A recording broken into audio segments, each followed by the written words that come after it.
pessoal, sou o professor Pedro, professor do Colégio Mega, e vim aqui para fazer uma breve introdução sobre o trabalho que os alunos do primeiro ano do ensino médio fizeram referente à comemoração do dia 20 de novembro, que é o Dia da Consciência Negra.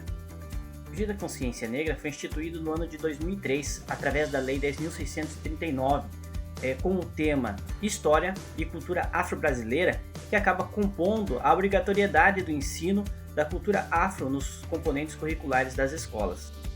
Além do mais, institui a data de 20 de novembro como comemoração do Dia da Consciência Negra. É claro que nós vemos que essa discussão ela já começa no ano de 1978. Em 1978, ativistas do Movimento Negro Unificado, o MNU, acabam se reunindo na cidade de Salvador e acordando que o dia 20 de novembro, a data da morte de Zumbi dos Palmares, seria então comemorada o Dia da Consciência Negra. O objetivo da data é relembrar a luta dos negros escravizados que acabaram lutando e se rebelando contra o sistema escravista da época. Então fica ligado aí e vamos conferir o trabalho dos nossos alunos. Oi, hoje irei falar sobre como surgiu o Dia da Consciência Negra. O Dia da Consciência Negra, que é comemorado 20 de novembro, a data reúne diferentes ações de combate ao racismo e debate da chegada dos negros ao Brasil, a escravidão e o racismo social.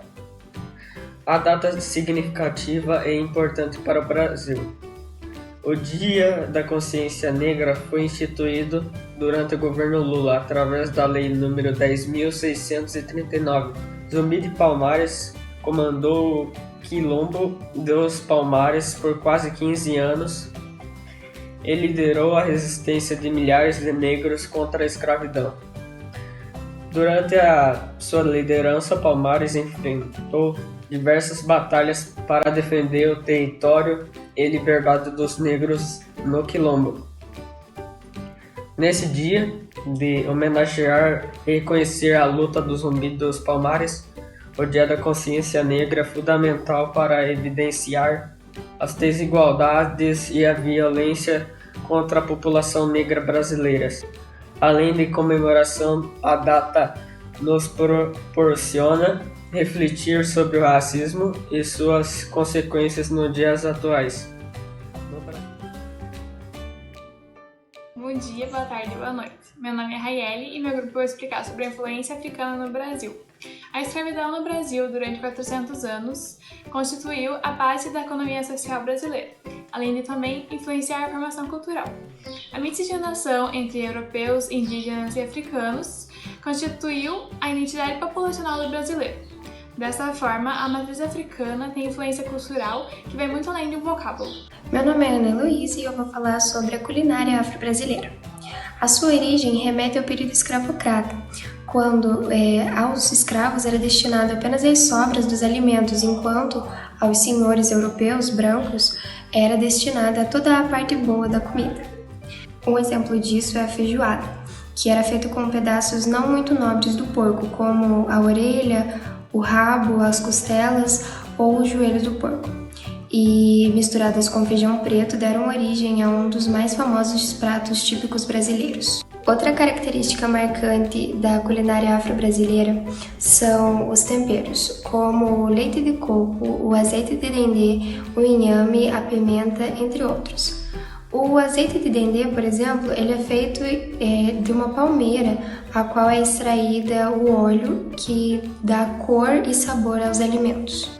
O costume de vender comida nas ruas também nasce com os negros escravizados. Esses vendedores se chamavam tabuleiros, e eles vendiam de tudo, doces, salgados, temperos, uma infinidade de coisas. Um dos fatores que ajudou a difundir a comida afro-brasileira foi o candomblé, que atribui caráter religioso à comida. Os mais famosos pratos típicos afro-brasileiros são vatapá, acarajé, pamonha, angu, feijoada, mingau e canjica. Olá, meu nome é Eduardo e eu irei falar sobre as principais religiões africanas no Brasil. As principais religiões africanas no Brasil são o candomblé e a umbanda. O candomblé geralmente é praticado para adorar um orixá, e mesmo possuindo rituais muito bonitos, ele era caçado na época pelos católicos por ser considerado uma bruxaria. Já a umbanda, ela prega que existem várias entidades espirituais chamadas de guias. e esses guias podem ser chamados de preto velho, pombagira e caboclo, assim originando a gíria caboclo. Olá, meu nome é José Eduardo e eu vou falar um pouco sobre as principais danças africanas no Brasil. As principais danças africanas no Brasil são o samba e a capoeira. A capoeira ela foi criada no século XVII pelos escravos. A capoeira é uma expressão cultural que compreende os elementos como a arte, o esporte, a arte marcial e a dança. O samba é uma miscigenação entre a música europeia e africana. E ele também surgiu pelos escravos que vieram da África para o Brasil. Você certamente conhece nomes como Isaac Newton, Albert Einstein ou Charles Darwin, mas você conhece alguns heróis negros da nossa história? Se não conhece, olá, eu sou Vinícius Milek do primeiro ano do Colégio Mega Jaguariaíva e hoje eu e meu grupo iremos apresentar para vocês algumas das personalidades negras da história que foram muito importantes. Os primeiros citados nessa lista são os lanceiros negros da Revolução Farroupilha de 1835, que vocês provavelmente não devem conhecer, mas foram de grande importância em diversas batalhas do exército de Bento Gonçalves. Esses negros eram basicamente escravos que entravam na guerra na esperança da liberdade.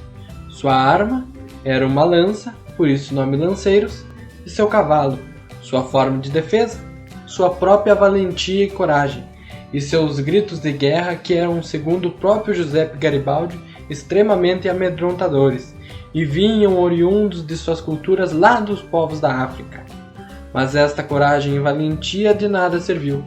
Em 1844, um ano antes do fim da guerra, o general Davi Canabarro e o barão de Caxias armaram uma emboscada e dizimaram o exército de lanceiros negros. Infelizmente, isso é só mais um caso de muitos heróis negros que são apagados da nossa história, mas que nunca devem ser esquecidos e devem ser sempre usados como exemplo da luta afrodescendente no país. Aos 5 anos de idade, Minty começou a ser chicoteada e nessa época teve seu primeiro trabalho como escrava. Uma vez ela estava acompanhando seu patrão nas compras quando ambos avistaram um escravo fugitivo. O patrão jogou um peso de ferro no homem em fuga e a escrava se colocou entre os dois e o objeto acabou batendo em seu crânio, o que a deixou com sequelas para toda a vida. Ainda escrava se casou com John Tubman, um homem livre. Quando ela sugeriu que eles fugissem para Filadélfia, um estado livre da escravidão, John não concordou e ela fugiu sem ele. Com uma nova perspectiva, Minty deu lugar a Harriet Tubman, nome de sua mãe que utilizou para não ser reconhecida como escrava. Harriet Tubman não só conseguiu a sua liberdade, como libertou centenas de escravos. Trabalhou na Guerra Civil e na Operação Militar de Combine na Carolina do Sul. Conhecida como a guia mais famosa da Underground Railroad, ficou com o apelido de Moisés, uma referência à figura bíblica que conduziu seu povo à liberdade. Vou falar um pouco sobre o jazz e a história de Louis Armstrong. O jazz surgiu a partir da música dos escravos americanos. Para alguns faz lembrar dos tempos opressivos, mas para outros representa o início do reconhecimento da história negra e da cultura americana. Um dos artistas mais importantes desse estilo foi Louis Armstrong. Ele nasceu em um berço pobre em Nova Orleans, na capital do jazz. Era neto de escravos negros, foi abandonado pelo pai e sua mãe trabalhava como prostituta para conseguir criá-lo. Aos 11 anos pegou um revólver calibre 38 e atirou em um garoto que o havia provocado. Então foi para um reformatório infantil para jovens negros e ali conheceu a corneta, seu primeiro instrumento de sopro. Cantou como pôde nas ruas e só conseguiu seu primeiro trompete aos 15 anos. Armstrong faleceu em 1971 com 69 anos, mas sua música permanece singular até os dias de hoje. Eu vim falar sobre um grande homem que lutou por uma grande causa, Nelson Mandela. Nelson Mandela nasceu no dia 18 de julho de 1918 em Massavu, na África do Sul. Em 1943, se formou em Direito pela Universidade de Fort Hare, primeira universidade a dar cursos para os negros. Em 1944, juntamente com Otto Sisulu e Oliver Tambo, criaram a Liga Jovem do Congresso Nacional Africano, que defendia os direitos civis dos negros na África e também na política. Em 1948, foi criado pelo Partido Nacional o regime Apartheid, que significa separação. Esse regime pregava que negros e brancos não eram iguais, eles deviam viver separadamente no país, tanto que proibia casamentos interraciais. Quem quebrasse essa lei poderia ser preso ou até mesmo morto. Em 1963, líderes de direitos civis estavam sendo caçados, torturados e assassinados. Mandela foi caçado e preso, condenado à prisão perpétua. Na década de 80, mais ou menos, um plebiscito internacional acabou com o apartheid na África do Sul, mas isso não fez grande diferença, pois o racismo e o preconceito ainda existiam. Em 1990, o então presidente da África do Sul, Frederick de Klerk, no dia 11 de fevereiro, liberta Mandela. Em 1993, os dois assinam uma nova constituição que acabava com os 300 anos de dominação branca no país e dava novos direitos aos negros. Em 1994, Mandela é eleito presidente e cria a Comissão da Verdade e Reconciliação, que reconciliava os atos feitos pelo apartheid. Em 99, acaba o seu mandato como presidente, mas sua medida de conciliação ainda foi muito vista no país. Em 5 de dezembro de 2013, em Joanesburgo, na África do Sul, Mandela veio a falecer. Mas o seu legado sempre viverá e ele sempre nos ensinou a lutar pelos nossos direitos. Bom, hoje eu irei falar sobre o Black Lives Matter. O Black Lives Matter é uma organização nascida em 2013 por 3 ativistas norte-americanos, Alicia Garza, Opal Tomeri e Patrice Cullors. Hoje é uma fundação cuja missão é erradicar a supremacia branca e construir poderes locais para intervir na violência infligida às comunidades negras pelo Estado e pela polícia. O movimento causou mais visibilidade após a morte de George Floyd por um policial na cidade de Minneapolis, nos Estados Unidos. Isso fez com que a hashtag Black Lives Matter ganhasse manifestações nas ruas e nas redes sociais. O vídeo gravado do assassinato de George Floyd gerou uma onda de inconformismo que tomou as ruas de mais de 350 cidades nos Estados Unidos. Manifestantes saíram às ruas reivindicando justiça a Floyd e protestando por algo bem maior, o racismo. O Black Lives Matter começou nos Estados Unidos, porém acabou tendo impacto no mundo todo, inclusive no Brasil. Dados da CPI do Senado Federal afirmam que um jovem negro é assassinado a cada 23 minutos no país. Bom, eu irei falar um pouco sobre o feminismo negro e o empoderamento das mulheres negras. O feminismo negro é um movimento que combate tanto a discriminação de gênero quanto de raça, na qual as mulheres têm o objetivo de promover e trazer visibilidade às suas pautas e reivindicar seus direitos. No Brasil, seu início se deu no final da década de 1970, com o movimento de mulheres negras, a partir da percepção de que faltava uma abordagem conjunta das pautas de gênero e raça pelos movimentos sociais da época. Duas importantes figuras desse movimento foram a estadunidense Angela Davis e a brasileira Lélia Gonzalez. Nos dias de hoje, as mulheres negras vêm conquistando seu espaço. Em telenovelas e séries, a representatividade só aumenta. Também se destaca que a cultura negra, religião e danças estão sendo focadas na mídia como forma de valorização da identidade do povo negro. Quando a mulher negra se movimenta, toda a estrutura da sociedade se movimenta com ela. Essa é uma das situações mais impactantes do movimento feminista negro e foi escrito por Angela Davis. Pessoal, boa tarde. Meu nome é Enzo, sou do Colégio Mega Jaguareíva, estudo no primeiro ano do ensino médio e, referente aos nossos assuntos discutidos em História, eu venho trazer para vocês o tema racismo em pleno século XXI. Recentemente teve a morte de George Floyd, um homem afro-americano, que teve sua morte gravada, um ato covarde que chocou o mundo e os Estados Unidos da América. E eu pesquisei algo aqui no Brasil também, que foi uma comunidade de quilombolas que em pleno 2020 teve que lutar por recursos básicos de assistência contra a Covid. Parecia que ninguém se importava com a situação deles, o governo não prestava assistência. E um pensamento que eu queria trazer para vocês é que, independente de cor, de religião, nós devemos pensar que são seres humanos, que são famílias como as nossas ali. E desde já gostaria de deixar um muito obrigado ao meu professor Pedro e à minha turma. Valeu, gente! Olá, meu nome é Maria Luísa, sou do primeiro ano do ensino médio e hoje eu vim falar sobre o Black Lives Matter.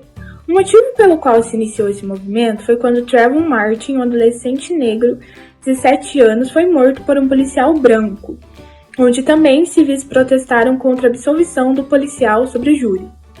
Esse ano, após George Floyd, um homem negro de 47 anos, também ser morto por um policial branco, depois dele permanecer por mais de 8 minutos com o joelho sobre seu pescoço enquanto ele estava deitado e algemado, relatou a morte.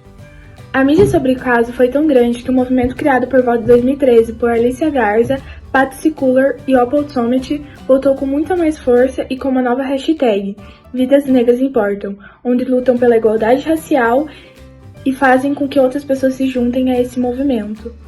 O movimento negro teve diversas fases, passando por diversos períodos. Por muitas vezes ele foi calado e com isso ele foi ressurgindo mais forte, mais unido na luta contra o racismo.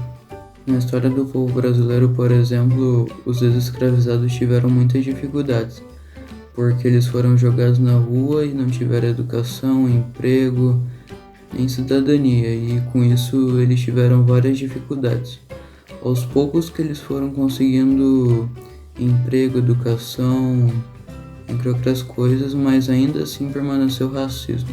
Hoje em dia o movimento negro brasileiro ele tem grande importância por corrigir injustiças sociais, econômicas, culturais e educacionais no nosso país. Apesar do movimento negro brasileiro hoje em dia vir ganhando bastante espaço, ainda há necessidade da reivindicação de políticas públicas igualitárias. É isso aí, pessoal, esse foi o trabalho dos nossos alunos do primeiro ano do ensino médio, tá ok? Todos estão de parabéns pelo excelente trabalho e pela bela iniciativa, sempre despertando a consciência crítica, o amor, o respeito e a luta pelos direitos de todos. Isso é gratificante quando a gente vê os alunos fazendo este tipo de trabalho.